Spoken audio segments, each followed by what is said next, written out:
Bonjour à tous, bienvenue au One Tips.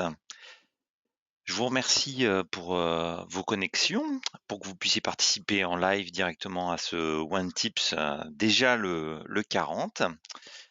Je vais rappeler un petit principe de fonctionnement. L'idée, c'est que je puisse exposer une fonctionnalité, en l'occurrence aujourd'hui l'usurpation de rôle au niveau des préférences utilisateurs.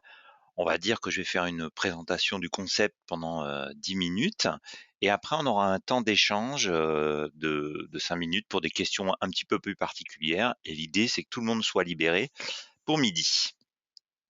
Donc pour l'utilisation de GoToMeeting, vous avez une petite bulle en haut à droite qui vous permet de poser des questions en direct. Comme ça, si vous avez des questions, vous pouvez les poser tant que vous y pensez et j'essaierai d'y répondre un peu plus tard. Voilà. Et puis s'il y a des questions encore plus précises et beaucoup plus contextuelles, on prendra le temps à partir de midi. On pourra rester un petit peu plus en one-to-one s'il y a des besoins.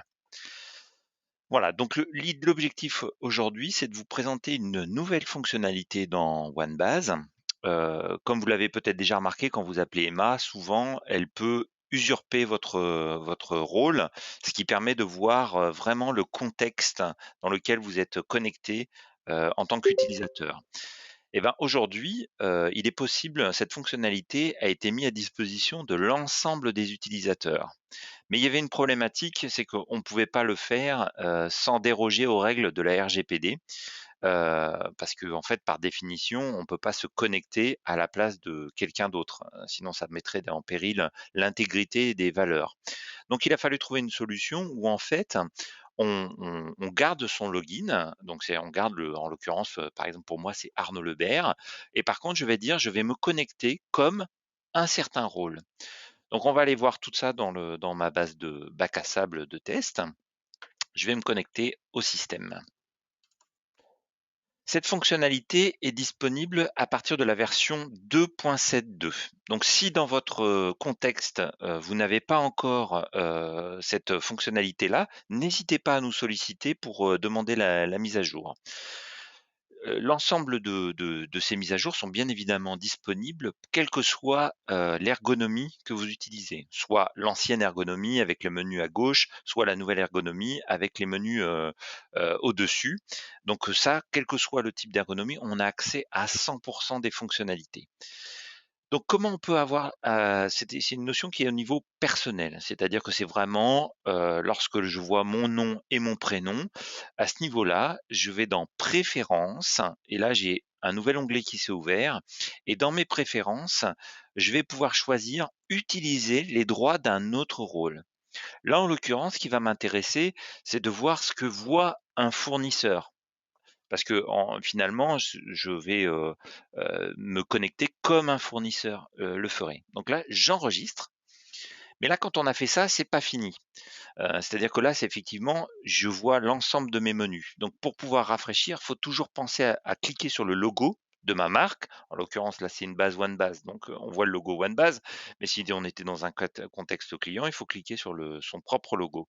Et là, je vois effectivement une restriction des menus, comme si j'étais un fournisseur. Donc là, ça me change mon petit icône pour dire que c'est Arnaud Lebert qui est sous la notion de fournisseur. Traditionnellement, quand on faisait ce type de paramétrage pour voir si finalement mon adhérent, il avait bien accès à un menu ou si mon fournisseur avait bien accès à un menu et ben, en fait, on créait un user de test et on devait jongler avec plusieurs navigateurs. Bah, là, l'idée, c'est qu'on n'ait plus besoin de faire ça et si je fais une modification, quelle qu'elle soit, on va aller dans le menu catalogue, je vais aller sur un produit.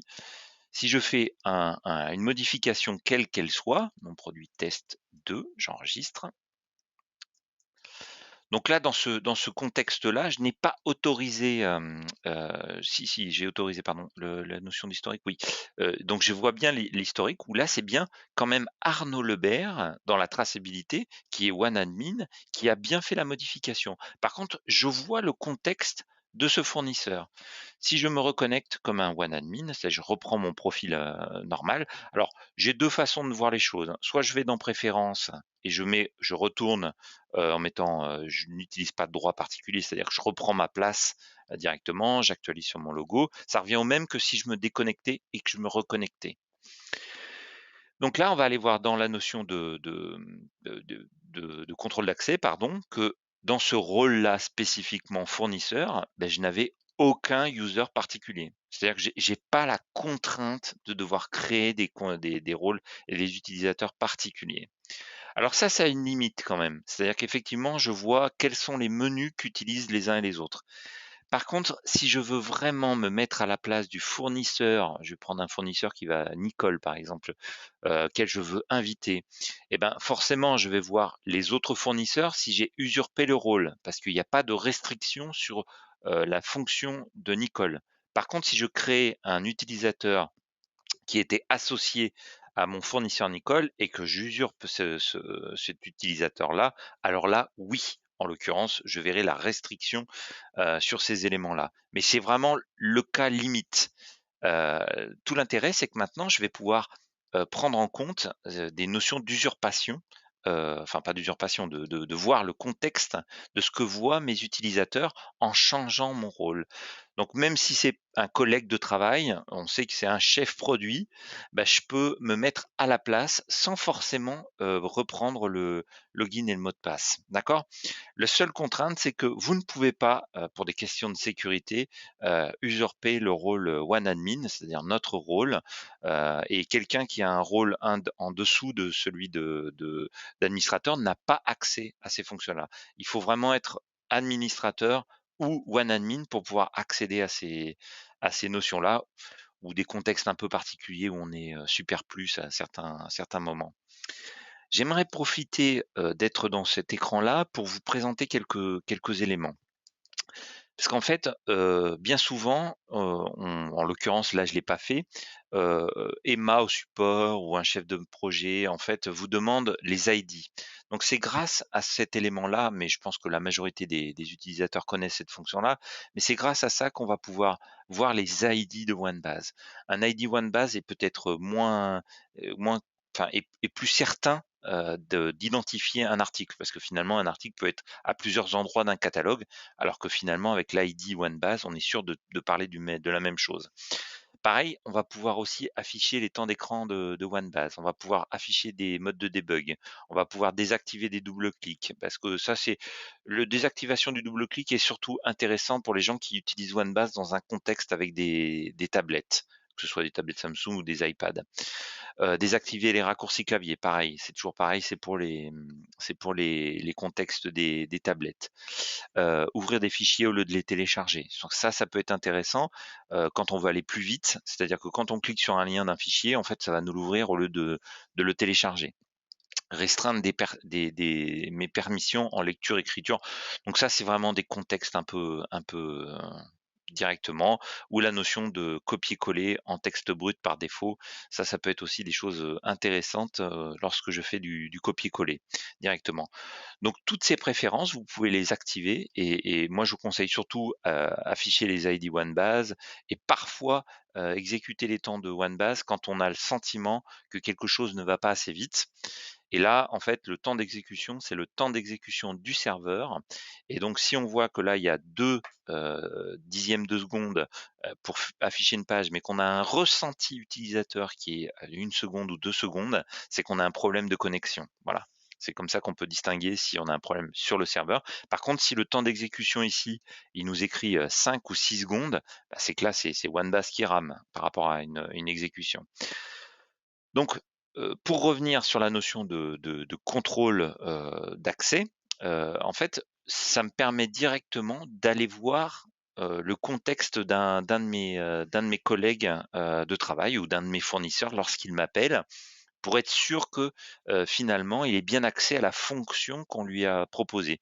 Si le fournisseur, vous dit: «Bah, non, mais moi j'arrive pas à enregistrer», vous pouvez, sans forcément lui demander de vous donner son login et son mot de passe, vérifier qu'il a bien le droit d'enregistrer, ou d'en rajouter son logo, à un moment donné. Donc c'est important pour tester des fonctions de sourcing, à un moment donné ou de tester des fonctions, lorsqu'on demande à un chef produit d'aller, valider, un visa, bah, c'est de s'assurer qu'il voit bien ce visa et qu'il a bien les droits pour aller, hem, valider, ce qu'on lui demande de faire.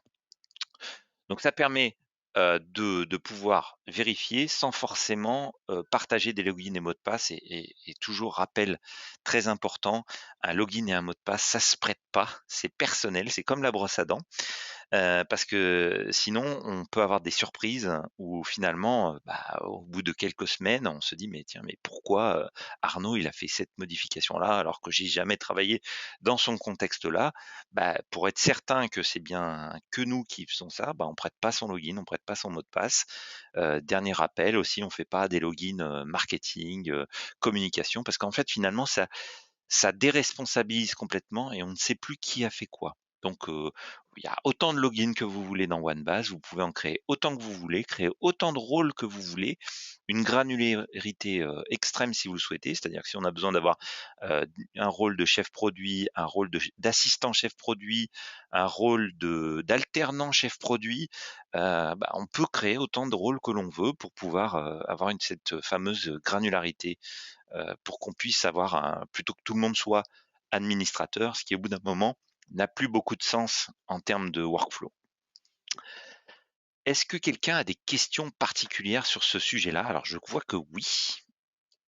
Hop, je vais aller vérifier ces questions-là. Donc Virginie, donc vous n'avez pas accès alors que pour mettre à jour sur votre compte, alors il y a soit ça, soit vous n'êtes pas administrateur de votre base, ça peut être ça, mais effectivement on peut demander à Emma pourquoi il n'y a pas ça. Heu, donc Virginie, vous pensez que si. Bah, on vérifiera et puis on regardera. Peut-on faire des modifications à la place du compte usurpé? Alors oui, vous pouvez faire les modifications et quand vous utilisez cette fonction-là, bah, ça marquera que c'est Virginie qui a fait la modification dans l'historique.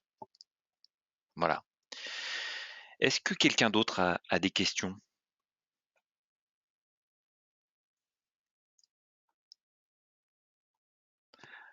Alors du coup, bah, on va pouvoir, clôturer cette session-là. N'hésitez pas à contacter votre, chef de projet. On a une nouvelle, chef de projet qui est Corinne. Vous aurez peut-être, l'occasion de dialoguer avec elle. Pensez à n'hésitez pas à les contacter, moi ou Emma pour qu'on ait les bons contacts. On est en pleine, recherche d'avis et d'expérience client donc bah, si ça vous intéresse, ce serait avec, grand plaisir qu'on accueillera vos avis clients sur nos différents réseaux. On aime beaucoup LinkedIn donc n'hésitez pas à vous abonner, pour avoir les différents éléments. La session est enregistrée et comme d'habitude, hein, vous pouvez retrouver, tous les one tips qui sont déjà passés, directement sur le forum. Et dans le forum, dans la rubrique, One Tips, et ben, on va retrouver toutes les vidéos, comme par exemple celle, du, 26 janvier où on va retrouver, le thème et la vidéo directement. Donc quand il y a des sujets qui peuvent être, intéressants, sur, quelque chose et ben, on peut, taper des, arborescence, ça n'a pas marché, arborescence et retrouver, soit c'est quelque chose qui est dans une notion de formation ou c'est directement dans des optimisations ou directement dans le one tips, voilà. Donc surtout, n'hésitez pas à regarder sur le forum, pour vérifier les notions de s'il n'y a pas déjà eu des one tips sur certains sujets qui pourraient vous intéresser. Merci à tous et à très bientôt. Le prochain rendez-vous, c'est dans 15 jours. Voilà. À très vite.